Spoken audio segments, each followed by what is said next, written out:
What is the most disrespectful experience you've ever had as a guest? I once attended a housewarming party hosted by a friend of a friend who had just bought a new house with her newlywed husband. I was the only man at the housewarming party other than the hostess's husband and my friend, a female whom I had known for years since high school.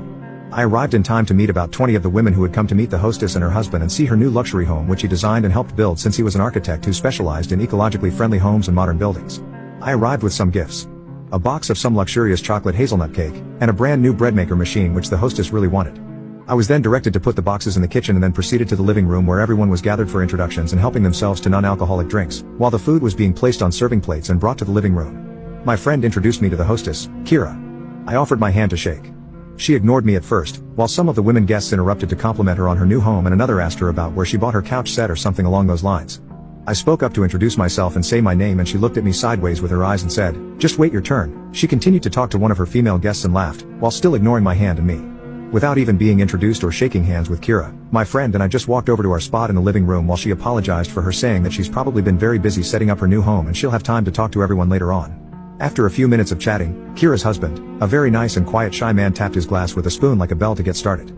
We all bowed our heads together in prayer and blessed the housewarming party and all who came and brought gifts. Then Kira started her speeches and announcements and each guest had a chance to introduce herself and say one interesting fact about herself. When it came to my turn, Kira interrupted me and said, "We all know who you are, so let's move on to the next guest." She introduced herself before I could even finish saying my name. I stood there speechless but just smiled, not knowing what to say. My friend who brought me just held my hand and smiled at me as if to calm me from being angry. After introductions, Kira offered a tour of her new home and we all followed her from room to room, admiring all the decorations and evening complimenting her on all the amazing ecological things she pointed out, like the triple layered windows that allowed the sun to heat up rooms and 1-inch floor tiles that were made with recycled materials that helped to retain heat, as well as her heating vents that allowed heat from her clothes dryer to be directed to other rooms and items like that. I asked some questions about various items out of curiosity and how they were ecological, and my questions were completely ignored by Kira, who clearly was bothered by my questions or perhaps hearing my voice. When I asked about what certain switches were for and other details, Kira politely reprimanded me saying, "Don't touch anything," which she repeated again when she showed her gray water recycling system for the toilets and for use in their garden and greenhouse room that held many plants and had an indoor bed of vegetables growing under a large slanted window which made up much of that room's wall that allowed sunlight in. Kira's husband quietly told me about what some of the switches were for and I was impressed by the ecological alternatives and money and energy saving benefits with everything in the house. Finally, it came to serving all the treats and food that we brought and gifts were opened, and many of the women awed and ummed when my sinful chocolate cake with hazelnut cream was placed on the dining room table near the living room, and as gifts were being shown, some of the women complimented on the new bread maker machine and said how they wanted to buy one. I knew that Kira liked to bake things and bring them to church sales and fundraising events. When my friend who brought me mentioned that I brought the bread maker, Kira snapped with a laugh, "Only a man would bring such a sexist gift. Not all women are destined to stay in the kitchen." I didn't hear any thank yous, and Kira's husband spoke up and said how he loved all the varieties of bread that his own mom used to make and how she'd add nuts, raisins or berries and even add coffee or tea to make wonderful flavors of bread. I simply ignored the insult and tried hard to not say anything since I was in her house and I didn't feel it was my place to defend myself or argue.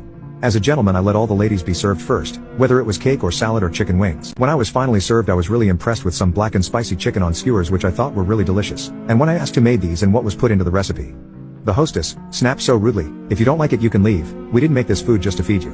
I nearly choked and I tried to speak up about how much I liked the chicken skewers, wanting to get the recipe so that I can make them at home. She interrupted me before I had the chance to respond, snapping, "Be quiet or leave." I was speechless and I started to fight back tears. Kira's husband quietly walked over and started to rub my shoulders and told me I loved the chocolate cake that you brought over. I then grabbed the bread maker still in the box unopened and I headed for the front door where my jacket was in the front closet. Kira yelled at me saying, "Put that back, it's not yours to take." I then turned around and yelled back, "Yes it is, I bought it and there's no way in hell I'm spending $250 in taxes on an appliance for someone who has been so rude to me," and I grabbed my jacket with my friend following me as she apologized and tried to calm me down as we headed for the door with Kira following me.